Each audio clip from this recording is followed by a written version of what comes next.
الحمد لله وكفى وسلام على عباده الذين اصطفى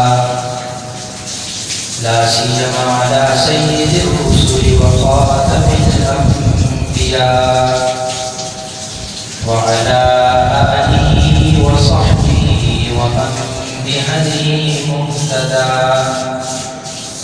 أما بعد فأعوذ بالله من الشيطان الرجيم. بسم الله الرحمن الرحيم. وأما ما ينفع الناس فيمكث في الأرض. قال رسول الله صلى الله عليه وسلم: أكمل المؤمنين إيمانا أحسنهم خلقا، أو كما قال عليه الصلاة والسلام. صدق الله العظيم وصدق رسوله النبي الكريم، ونحن على ذلك من الشاهدين والشاهدين، والحمد لله رب العالمين.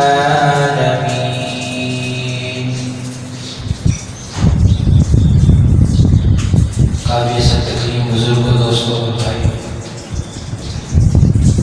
اللہ رب العزت کا بہت بڑا احسان ہے کہ جس ذات باری تعالیٰ نے زندگی کے اس سفر میں ایک مرتبہ پھر ہمیں جمعۃ المبارک کی اس مبارک نشست میں مل بیٹھنے کی توفیق عطا فرمائی۔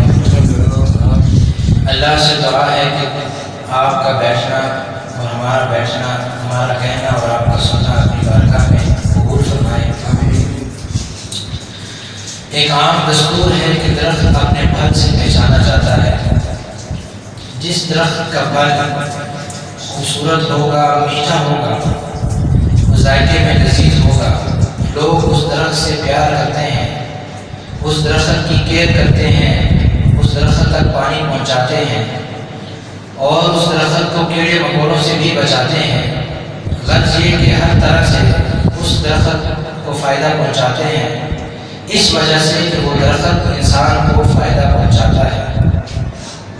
اور اسی طرح جو انسان خوش اخلاق ہوتا ہے کہ لوگ اس کے ساتھ بیٹھیں تو وہ اسے فائدہ پہنچائے، اور وہ شخص مشکل میں لوگوں کے کام آنے والا ہو تو لوگ اس سے بہت محبت کرتے ہیں، لوگ اس کی ضرورتوں کا خیال رکھتے ہیں اور ہر ممکن کوشش کرتے ہیں کہ کسی طرح یہ شخص کسی بھی قسم کے نقصان سے بچ جائے۔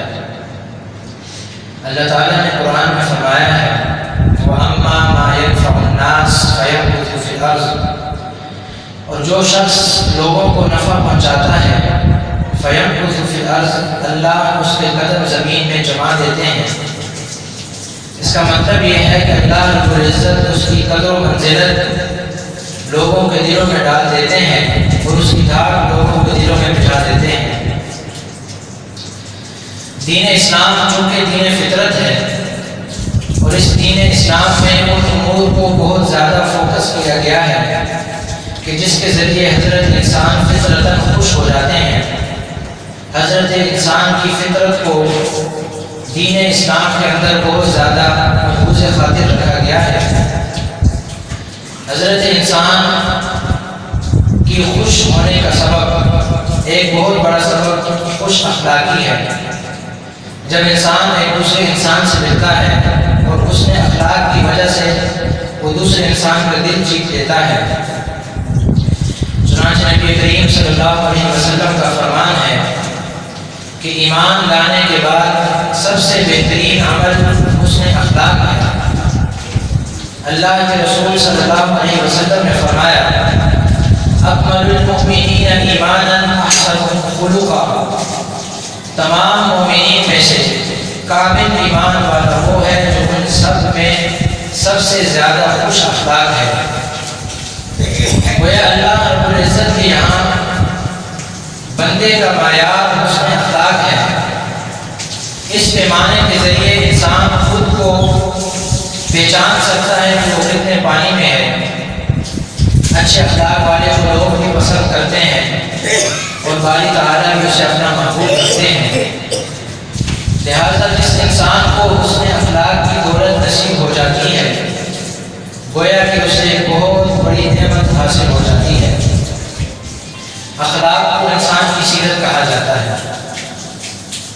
جس شخص کے متعلق کہا جائے کہ بہت خوبصورت انسان ہے تو وہ خوش اخلاق انسان ہوتا ہے۔ جس کے متعلق یہ گمان کیا جاتا ہے کہ وہ بدسیرت ہے اس کا مطلب یہ ہوتا ہے کہ وہ اخلاق کے اعتبار سے اچھا نہیں ہے۔ جس طرح ایک خوبصورت انسان سے ملنے سے آنکھوں کو سرور حاصل ہوتا ہے، اسی طرح ایک اچھے اخلاق والے انسان کو ملنے کے بعد دل کو سکون ہو جاتا ہے۔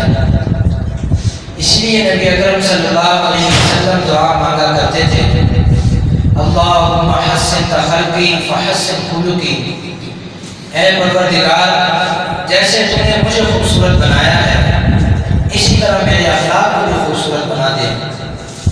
اچھے اخلاق ایمان کی علامت ہوا کرتے ہیں۔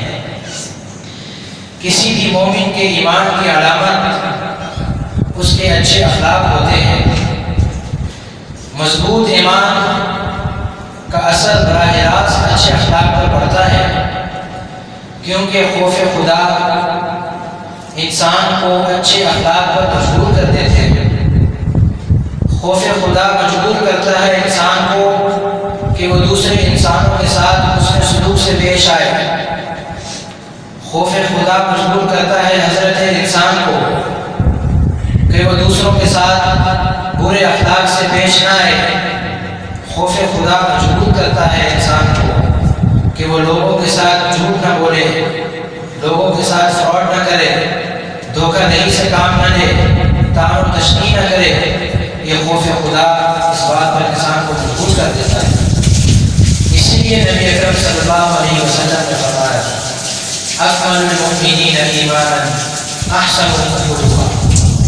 ایک اور حدیث میں جناب رسول اللہ صلی اللہ علیہ وسلم نے فرمایا، بے شک مومن بندہ اپنے اچھے اخلاق کی وجہ سے ایک دن اس مرتبے پر پہنچ جاتا ہے کہ جس مرتبے پر راتوں کو عبادت کرنے والا اور دن بھر روزے رکھنے والا فائز ہوتا ہے۔ اللہ نے ایک ایسا معیار بتا دیا ہے کہ اہل ایمان کی نشانی کثرت عبادات نہیں ہے بلکہ حسن اخلاق ہے۔ اچھے اخلاق اہل ایمان ہونے کی نشانی ہے۔ جناب رسول اللہ صلی اللہ علیہ وسلم کا فرمان ہے کہ جس انسان کا درجہ راتوں کو عبادت کرنے والے اور دن میں روزہ رکھنے والوں کے برابر ہوتا ہے وہ اس اخلاق کا ہے۔ اور اخلاق کے 3 درجے ہیں، اخلاق کے 3 سٹیپ ہیں، اخلاق کے 3 لیول ہیں۔ اخلاق کا پہلا لیول اسے ہم اخلاق حمیدہ کہتے ہیں، جو اللہ رب العزت نے یہودیوں کو عطا کیا۔ وہ کیا تھا؟ ان النفس بالنفس والعین بالعین والانف بالانف والاذن بالاذن۔ کیا مطلب یہ ہے کہ جو شخص آپ کو جتنی تکلیف پہنچاتا ہے بدلے کے طور پر آپ اسے اتنی تکلیف پہنچائیں، یہ اخلاق حمیدہ ہے۔ آپ اگر اسے زیادہ تکلیف پہنچائیں گے بدلہ لینے کے لیے تو اخلاق کے دائرے سے نکل جاتا ہے۔ اور اس سے اگلا لیول جو اللہ رب العزت نے نصرانیوں کو عطا کیا، عیسائیوں کو دیا ہے، اسے ہم اخلاق کریمانہ کہتے ہیں۔ اخلاق کریمانہ کیا ہے؟ کہ جو شخص آپ کے ساتھ برا رویہ اختیار کرے آپ اسے معاف کر دیں۔ اس لیے نصارہ پہاڑی والے قصے کو بیان کرتے ہیں کہ جو شخص آپ کے ایک رخسار پر تھپڑ مارتا ہے تو آپ اپنا دوسرا رخسار اس کے سامنے پیش کریں۔ یہ نصرانیوں کے نزدیک بہترین اخلاق کی نشانی ہے۔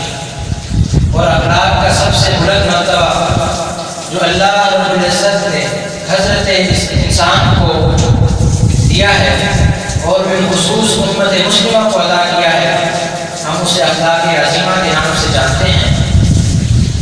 اللہ نے جناب رسول اللہ صلی اللہ علیہ وسلم کو مخاطب کرتے ہوئے فرمایا وَإِنَّكَ لَعَلَىٰ خُلُقٍ عَظِيمٍ، اے میرے محبوب بے شک آپ اخلاق کے عظیم مرتبے پر فائز ہیں۔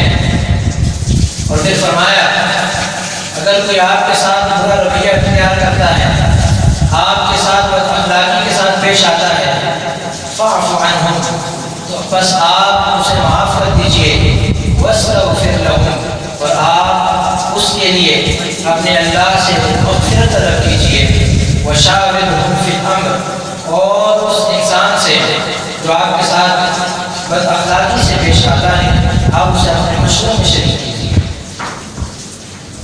اخلاق کا بلند مرتبہ یہ ہے کہ جو شخص آپ کے ساتھ برا رویہ اختیار کرتا ہے، صرف آپ نے اسے معاف نہیں کرنا بلکہ آپ نے اللہ سے اس کے لیے مغفرت بھی مانگنی ہے۔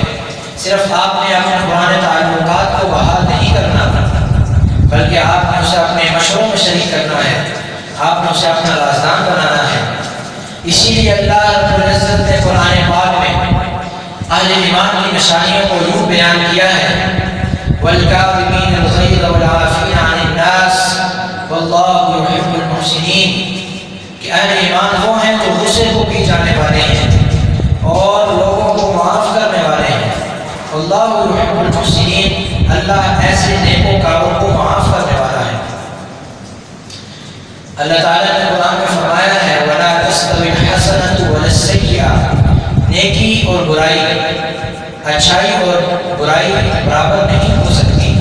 ادفع بالتي هي احسن، اگر آپ برائی کے بدلے میں بھلائی سے آپ جواب دیتے ہیں، اس کا کیا نتیجہ نکلتا ہے فَإِذَا الَّذِي بَيْنَكَ وَبَيْنَهُ عَدَاوَةٌ كَأَنَّهُ وَلِيٌّ حَمِيمٌ، آپ اور اس شخص کے درمیان جو نفرت ہے وہ گہری دوستی میں تبدیل ہو جاتی ہے۔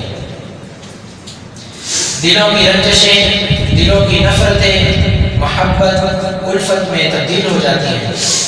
خدا کا قانون ہے کہ جو شخص اچھے اخلاق سے پیش آتا ہے اللہ رب العزت اس کے قدم زمین میں جما دیتے ہیں، لوگوں کے دلوں میں اس کے لیے محبت کو برقرار رکھتے ہیں، لوگوں کے دلوں میں اس کی داغ بٹھا دیتے ہیں، لوگ ہر طرح سے اس کی عزت کرتے ہیں۔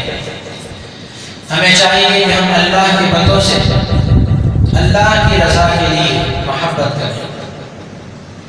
ایک روایت میں آتا ہے الخلق عیال اللہ، یہ تمام مخلوق یعنی حضرت انسان اللہ کے عیال ہے۔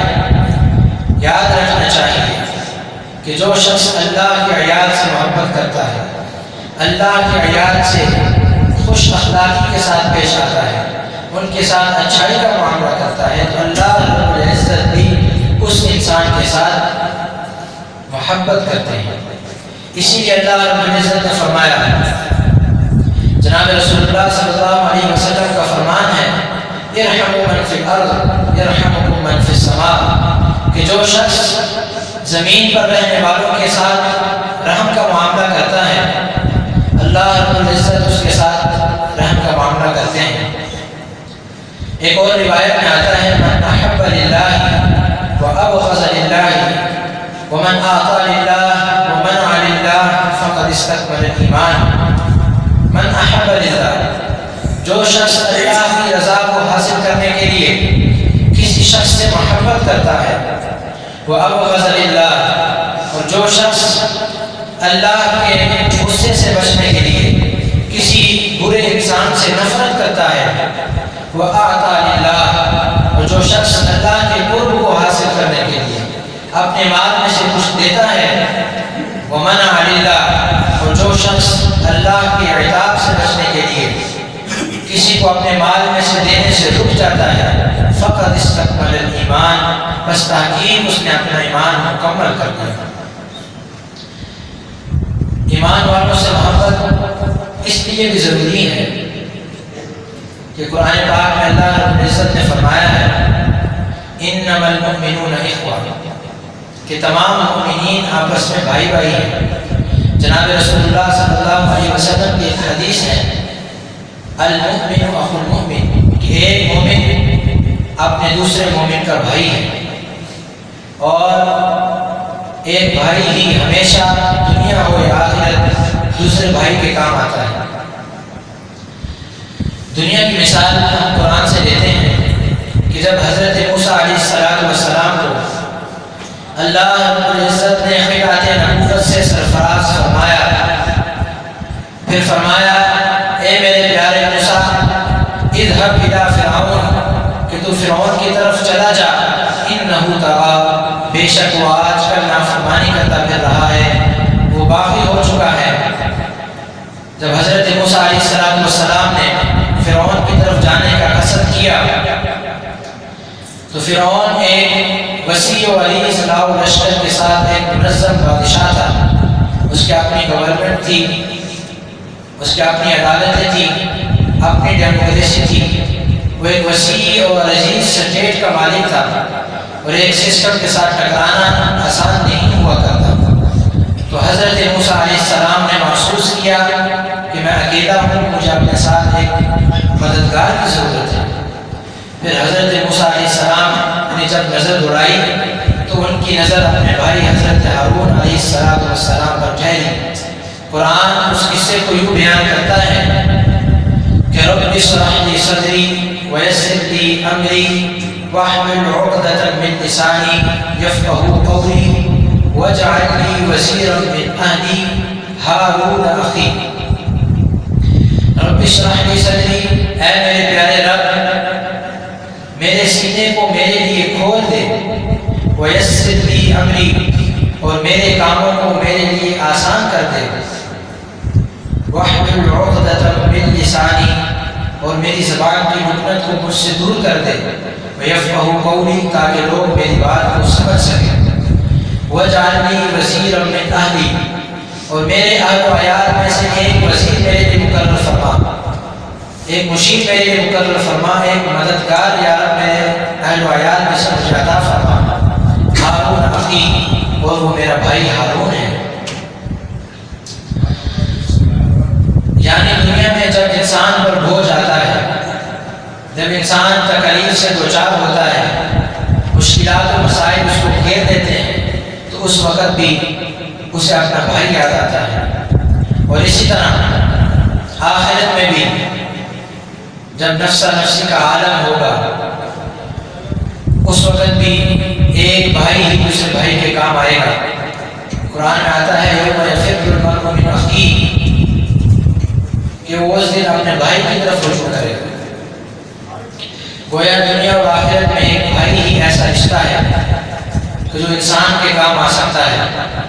آج جب ہمیں اختیار ملتا ہے، جب ہمیں پاور ملتی ہے، تو ہم پہلے چھری اپنے بھائی کے گردن پہ چلاتے ہیں۔ سب سے پہلا کام ہم اپنے بھائی کے ساتھ قطع تعلق کرتے ہیں۔ آج ہمارے فیملی سسٹم میں جو یہ زوال آ رہا ہے، اس کی وجہ اپنے بھائیوں سے قطع تعلق کی ہے۔ آج اگر مسلمان زوال کا شکار ہے تو اس کے اسباب میں ایک بہت بڑا سبب قطع تعلقی بھی ہے۔ وہ زمانے میں معزز تھے مسلمان ہو کر، اور تم خوار ہوئے تارک قرآن ہو کر۔ آج ہم نے قرآن کو چھوڑ دیا ہے، ہم نے قرآن کی تعلیمات کو بلا دیا ہے۔ آج ہم سمجھتے ہیں کہ جو چیز ہمارے ذہن میں آتی ہے، جس چیز میں ہمیں فائدہ نظر آتا ہے، وہی چیز ہمارے لیے بہتر ہے۔ اور وہ فائدہ کیا ہوتا ہے؟ چھوٹا سا دنیاوی فائدہ ہوتا ہے۔ ہم اس بات سے بے خبر ہو جاتے ہیں کہ اگر آج ہمیں دنیا میں اس معاملے میں کوئی نقصان اٹھانا پڑتا ہے تو قیامت کے دن ایک بہت بڑا نفع ہمارا منتظر ہے۔ میرے محترم دوستوں، اللہ رب العزت کے محبوب جناب رسول اللہ صلی اللہ علیہ وسلم کا فرمان ہے کہ جو شخص قطع تعلق کرتا ہے وہ ہم میں سے نہیں ہے۔ یہاں پر مفسرین نے ایک نکتہ بیان کیا ہے کہ وہ ہم میں سے نہیں ہے، اس کے دو معنی ہو سکتے ہیں، یا تو وہ مسلمان نہیں ہے، یا بعض مفسرین نے اپنی کتابوں میں لکھا ہے کہ قیامت کے دن اللہ رب العزت کے حضور جب مسلمان جام کوثر آپ صلی اللہ علیہ وسلم کے ہاتھوں پی رہے ہوں گے تو آپ صلی اللہ علیہ وسلم انہیں جام کوثر نہیں عطا فرمائیں گے۔ اللہ رب العزت کے حضور صلی اللہ علیہ وسلم کی شفاعت نصیب نہیں ہوگی۔ میرے محترم دوستو، آج دنیا میں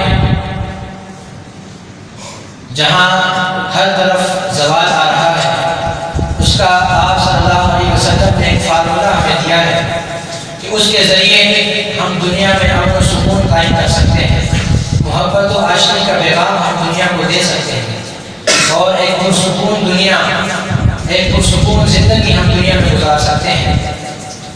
اللہ کے حضور صلی اللہ علیہ وسلم نے فرمایا والذی نفسی بیدہ لا یؤمن عبد حتی یحب لأخیہ ما یحب لنفسہ، قسم ہے اس ذات کی جس کے قبضہ قدرت میں میری جان ہے، کوئی شخص اس وقت تک مومن نہیں ہو سکتا جب تک کہ وہ چیز اپنے بھائی کے لیے پسند نہ کر لے جو وہ چیز اپنے خود کے لیے پسند کرتا ہے۔ آج ہم اپنے لیے کیا کچھ پسند نہیں کرتے، اور جب ہمارے بھائی پر برا وقت آتا ہے، صرف ہمارا بھائی ہمارا قریبی رشتہ دار کو ہم بھائی نہیں کہہ سکتے۔ قرآن میں آتا ہے انما المؤمنون اخوہ، تمام مومنین آپس میں ایک دوسرے کے بھائی ہیں۔ آج جب امت مسلمہ پر زوال آتا ہے، آج جب امت مسلمہ پریشانیوں میں گر جاتی ہے، تو ہم اس سے نظریں پھیر دیتے ہیں، ہم اپنے بھائی کے ساتھ تعلقات کو استوار کرنے کے لیے کسی نہ کسی نفع کو ڈھونڈتے ہیں، جس چیز میں ہمیں نفع نہیں حاصل ہوتا، قطع نظر کے ہمیں آخرت میں ایک بہت بڑا نفع ہمارا منتظر ہے، ہم اس سے منہ موڑ لیتے ہیں، ہم بھول جاتے ہیں کہ زندگی میں کبھی اس سے ہمارا تعلق رہا ہے، ہم اس کا کسی بھی حوالے سے ہم اس کی مدد نہیں کرتے۔ جو شخص اپنے بھائی کے لیے وہ پسند کرتا ہے جو اپنے لیے پسند کرتا ہے، جناب رسول اللہ صلی اللہ علیہ وسلم کی حدیث کے مطابق وہ بندہ مومن ہے۔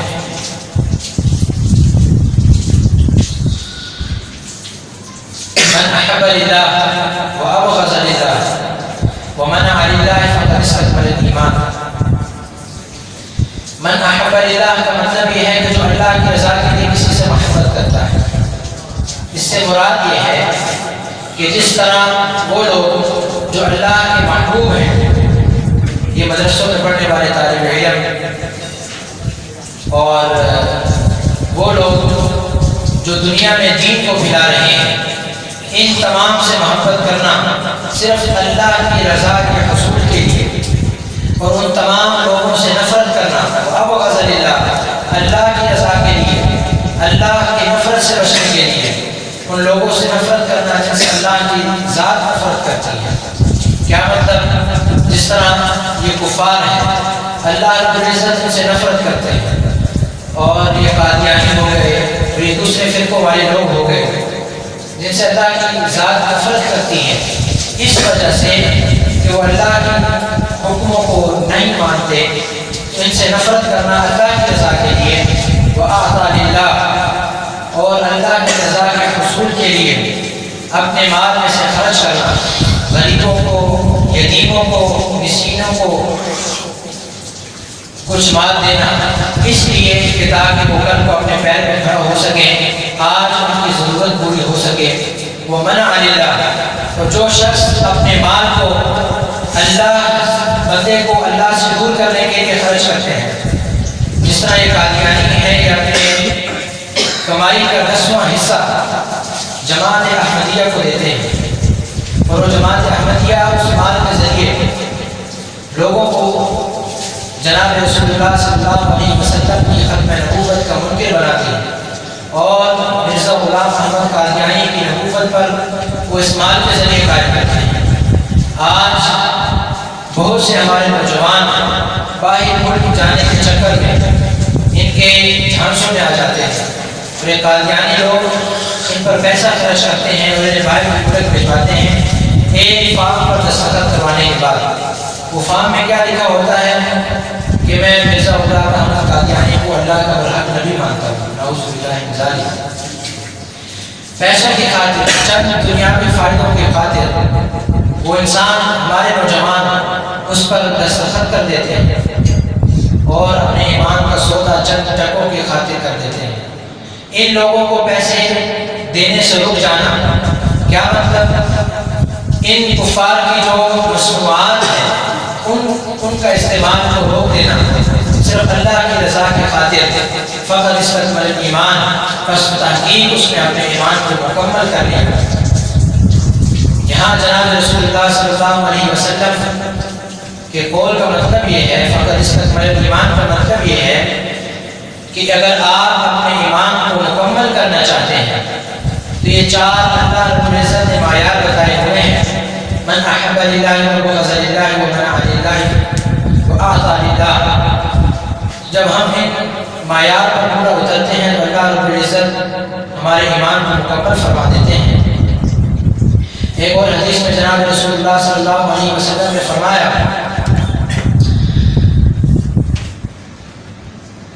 کہ نماز پڑھنے والے اور دن پر روزہ رکھنے والے آدمی کا ایک بہت بلند مرتبہ ہے، اللہ رب العزت اسے جنت میں ایک بہت بلند مرتبے پر فائز کرتے ہیں۔ اور جو شخص اللہ کی مخلوق کے ساتھ حسن اخلاق کے ساتھ پیش آتا ہے، جب ان سے لوگ ملتے ہیں تو وہ گرم جوشی کے ساتھ ان سے ملتے ہیں، خوش اخلاق کے ساتھ ملتے ہیں، اور اگر وہ ان کے ساتھ بیٹھیں تو وہ اس کے فائدے کی بات کرتا ہے۔ اگر کل کو اس کے مسلمان بھائی پر کوئی نقصان آتا ہے، اگر کل کو اس کا بھائی کسی تکلیف میں مبتلا ہوتا ہے، اس بھائی کے ساتھ کھڑا ہوتا ہے اس کی پریشانی میں، تو جناب رسول اللہ صلی اللہ علیہ وسلم نے فرمایا بہت جلد وہ انسان اس مرتبے پر پہنچ جاتا ہے جو مرتبہ اللہ نے عابد کے لیے مقرر کیا ہوا ہے۔ گویا کہ اللہ رب العزت کے یہاں بندے کو تولنے کے لیے ایک معیار مقرر کیا گیا ہے، وہ ہے حسن اخلاق، لوگوں کے ساتھ اچھے اخلاق سے پیش آنا۔ اور اچھے اخلاق میں صرف لوگوں کے سامنے ان کی تعریف کرنا نہیں ہے، لوگوں کو دھوکے سے بچانا ہے، نہ خود دھوکہ دینا ہے۔ اگر کسی کو انسان کسی دوسرے آپ کے مومن بھائی کو دھوکہ دے رہا ہو، اس کو بھی اس سے بچانا ہے۔ اگر اس کے ساتھ کسی وجہ سے کوئی برائی کر رہا ہو تو اس کو بھی اس سے بچانا ہے۔ اگر کوئی اس کے ساتھ فراڈ کر رہا ہے تو اسے بھی اس کو بچانا ہے۔ اگر اس کے ساتھ کوئی برائی ہو رہی ہے، جس طرح آج انسان ایک سمت میں چل پڑتا ہے، تو کچھ لوگ قادیانی لوگ ہو گئے اور یہودی اور نصرانی، یہ غریب علاقوں میں عیسائی لوگ بہت زیادہ محنت کرتے ہیں کہ ان لوگوں کے ساتھ مالی تعاون کر کے انہیں اپنی طرف کھینچ لیتے ہیں۔ یہ بھی اللہ کے حضور ان سے بچانا بھی اچھے اخلاق کے زمرے میں آتا ہے۔ یاد رکھیے گا کہ دنیا اور آخرت میں جب دنیا و آخرت میں ایک بھائی دوسرے بھائی کے کام آتا ہے، اللہ رب العزت نے ایمان والوں کی چند نشانیاں مقرر کی ہیں، وَالْكَاظِمِينَ الْغَيْظَ وَالْعَافِينَ عَنِ النَّاسِ وَاللَّهُ يُحِبُّ الْمُحْسِنِينَ، جو لوگ غصے کو پی جاتے ہیں۔ ایک حدیث میں جناب رسول اللہ صلی اللہ علیہ وسلم نے فرمایا کہ طاقتور وہ نہیں ہے جو لڑائی کے وقت اپنے بھائی کو پچھاڑ دے، بلکہ طاقتور وہ ہے جو اس بات پر قادر ہوتے ہوئے بھی کہ وہ اپنے بھائی سے مقدور بدلہ لے سکتا ہو اس کو معاف کر دے، وہ ہے پہلوان۔ اللہ رب العزت نے پہلوان اسے کہا ہے، والعافین عن الناس، اور وہ شخص جو لوگوں کو معاف کر دیتا ہو۔ اگر کوئی انسان کسی کے ساتھ برائی کرتا ہے تو اس کو چاہیے کہ اس انسان کو معاف کر دے، یہ حسن اخلاق کی نشانی ہے۔ وَلَا تَسْتَوِي الْحَسَنَةُ وَلَا السَّيِّئَةُ، اگر کوئی آپ کے ساتھ برائی کا معاملہ کرتا ہے، اگر کوئی آپ کے ساتھ برا سلوک روا رکھتا ہے، تو آپ کو چاہیے ادفع بالتی ہی احسن، آپ اس کا بدلہ اس کو اپنی اچھائی کے ساتھ دیں۔ اگر آپ کے ساتھ کوئی جھوٹ باندھتا ہے، کوئی آپ پر تہمت لگاتا ہے، کوئی آپ پر بہتان لگاتا ہے، آپ اس کے بدلے میں یہ نہیں ہے کہ آپ اس کے خلاف ہو جائیں، آپ اس کے ساتھ مار پیٹ کا ماحول کریں، بلکہ آپ اس کو معاف کریں، اس کے ساتھ بیٹھیں۔ حضرت ایسا نہیں ہے، آپ اس کو دور کریں، آپ اس کے ساتھ اچھے اخلاق سے پیش آتے ہیں۔ فَإِذَا الَّذِي بَيْنَكَ وَبَيْنَهُ عَدَاوَةٌ، آپ کے درمیان اور اس شخص کے درمیان جو دشمنی ہوتی ہے، جو رنجش ہوتی ہے، جو نفرت کی فضا قائم ہو چکی ہوتی ہے، كَأَنَّهُ وَلِيٌّ حَمِيمٌ، وہ بہترین دوستی میں تبدیل ہو جاتی ہے۔ بصورت دیگر یا دوسرے الفاظ میں ہم یہ کہہ سکتے ہیں کہ وہ آپ کا جگری یاد بن جاتا ہے۔ اور خدا کا قانون ہے وَأَمَّا مَا يَنْفَعُ النَّاسَ فَيَمْكُثُ فِي الْأَرْضِ، جو شخص لوگوں کو نفع پہنچاتا ہے اللہ اس کے قدم زمین پہ جما دیتے ہیں۔ وہ شخص لوگوں کے دلوں میں حکمرانی کرتا ہے۔ ہمیں چاہیے کہ ہم اللہ کے بندوں سے اللہ کی رضا کے لیے محبت کریں۔ میں آخر میں صرف اتنا ہی کہنا چاہتا ہوں، چند اشعار کے ساتھ اپنی بات ختم کرتا ہوں کہ آج ہمیں پھر دعوت دین الہی کو عام کرنا ہے، آج ہمیں پھر دعوت دین الہی کو عام کرنا ہے، جہان کل میں پھر سے دبدبہ اسلام کرنا ہے۔ جس کام کے لیے آئے وہ کام نہ بگڑے، جان جائے تو جائے مگر اسلام نہ بگڑے۔